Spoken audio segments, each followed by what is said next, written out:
Хайырлы күн, мөхтәрәм телевизор караучылар. Бүген 23 июль җомгасында сезнең белән тур эфирдә кабат мен Миңназыйм Сәфәров булырмын. Без 41 ел балалары дип аталган әсәре белән китап укучыларны тирән сагышка салган, нечкә юмор белән яшь аралаш көләргә мәҗбүр иткән язучыбыз Мөхәммәд ага Мәгдиевнең арабыздан китүенә дә шактый күп вакыт узды.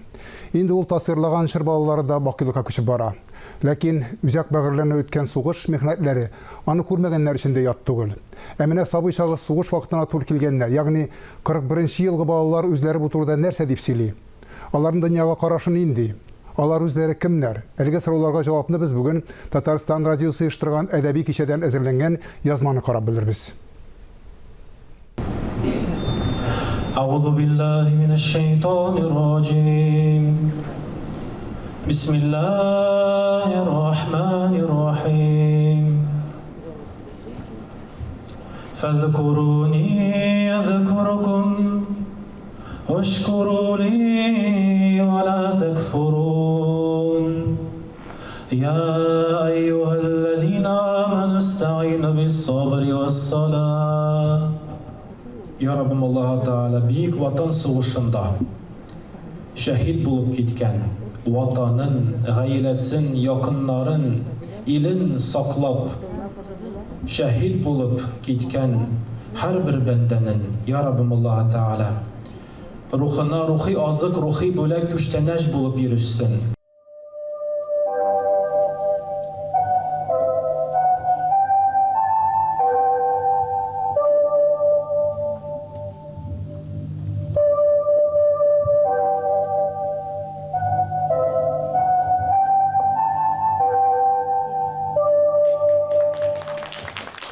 Внимание!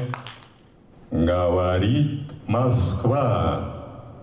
Передаем важное правительственное сообщение.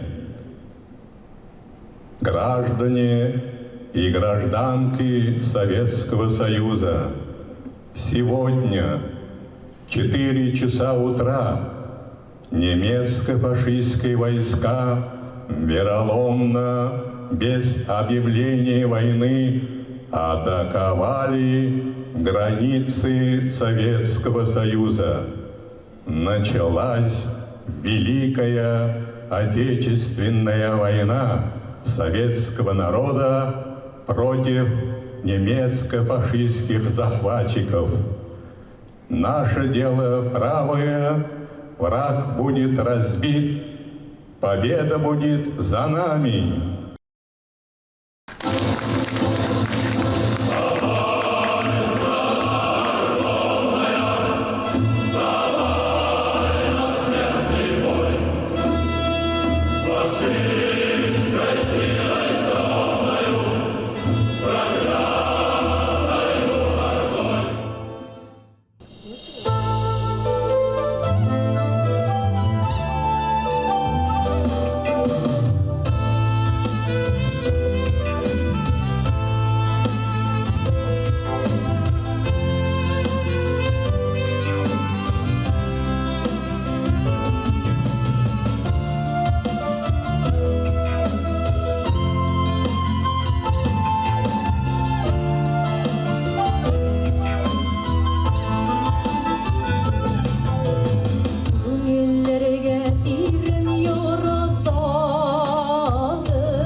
Мөхәммәд тыңлай.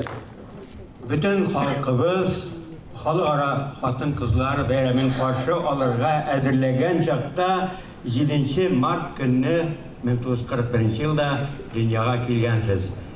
Siz işte aileden, papalarınız ille de süyüngendir müğayın. Süyüngenler hatta birisi artık koşup tutu degende. Demek eti ülgen 6 bala bir eliga söylerge de var.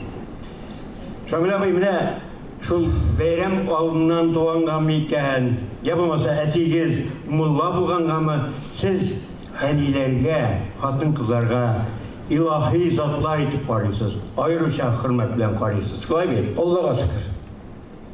Hatın kız bulmasa bu dünya bulmaganda bulur ya. Dünyanın topluluğu bitanın hatın kızdan. Bütün şundan.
Şuşu yıllar turunda uylap, Onam Kırı degan şiir yazgan edim. Bundan bir neçe yıl ele köp.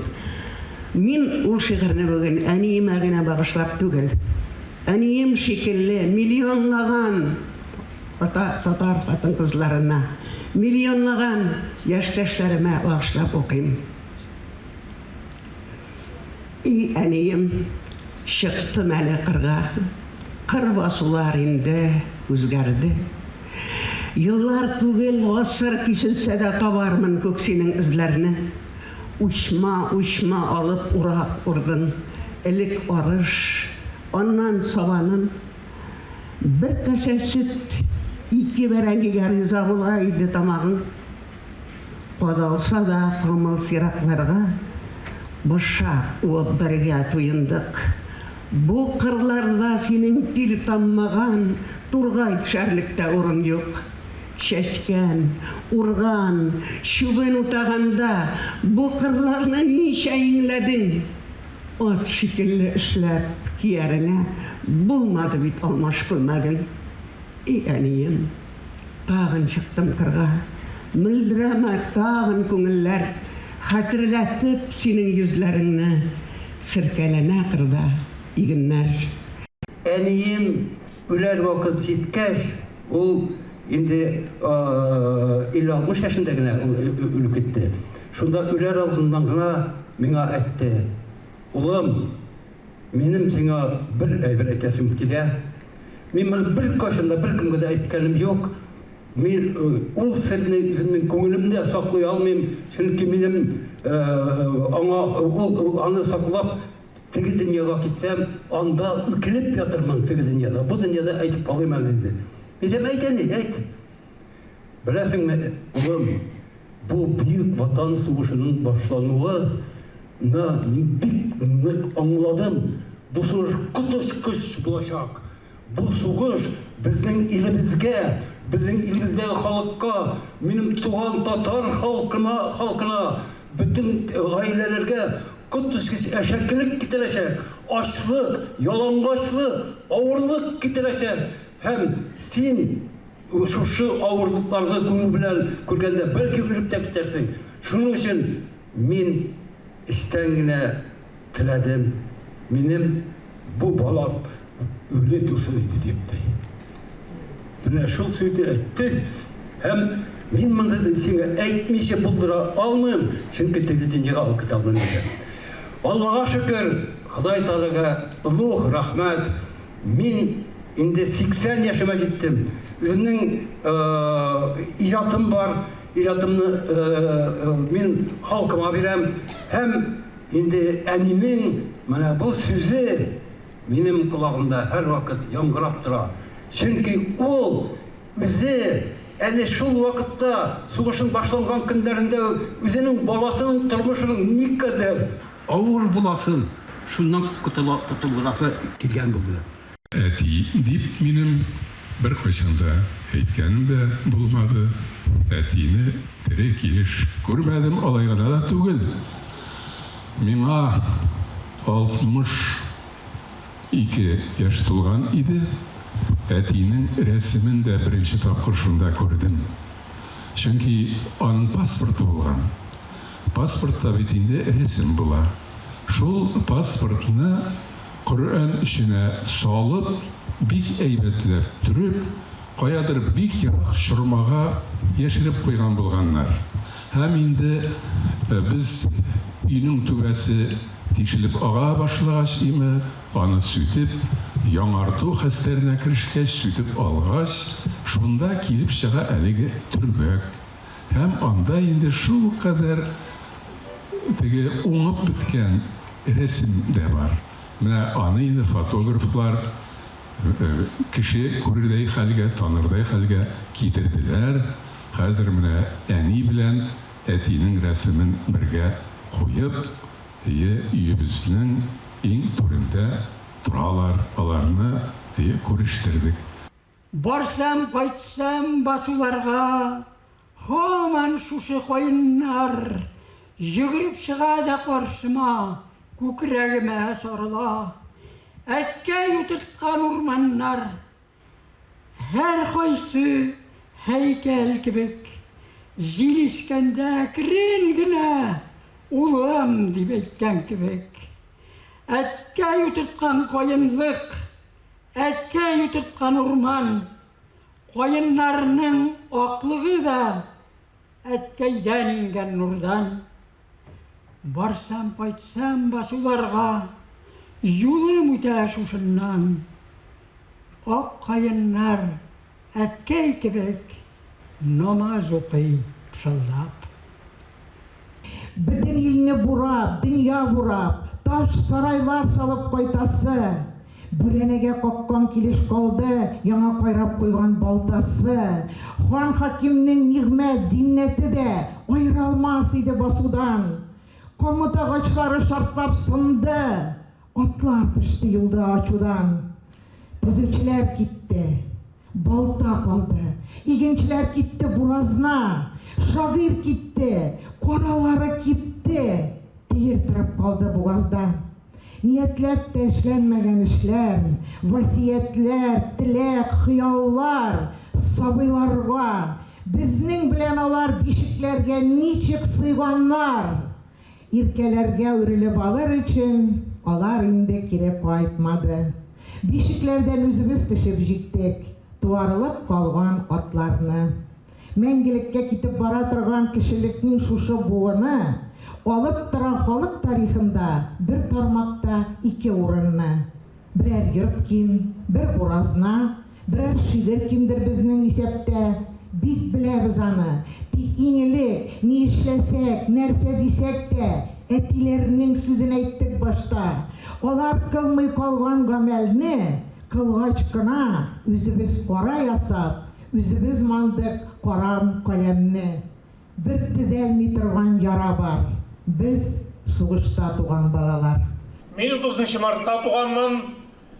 Август айында миңа 6 ай чамасы булганда әткәй сугышка киткән. Октябрь айында инде аның үлү хәбәре килгән. 3 малайбыз бер әнкәйгә минем авылы Рәшит һәм Рәфит исемле изәп туганнар. Рәшит Гатауллин дигән шагыйрь булды. Ул иртә китте 62 елны. Аны изәп туган Рәфит мәктәп директоры укытучы булды. Аның хатыны Нәҗибә Әминова дигән Башкортстанда яшәүче һәм укытучы, һәм билгеле шагыйрә. Кызлары Ләйсән Якупова, шулай ук шагыйрә, хәзер Кызылтаңда һәм Тулпарында эшли. Инде мин менә әйтте бит, туган яклардан Башкортстанда туып үскән җегет буларак мин Уфа университетында 2 ел укыгач, Казан дәүләт университетына күчеп килдем. Һәм әлбәттә, монда бәхетемне таптым дип уйлыйм.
Сугыш кына булмасын дип яшәгән буыннар да вакыйлыкка күчеп бетте диярлек.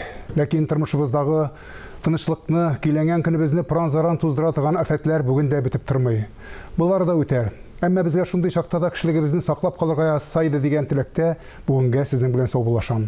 Исәнлектә күрешик.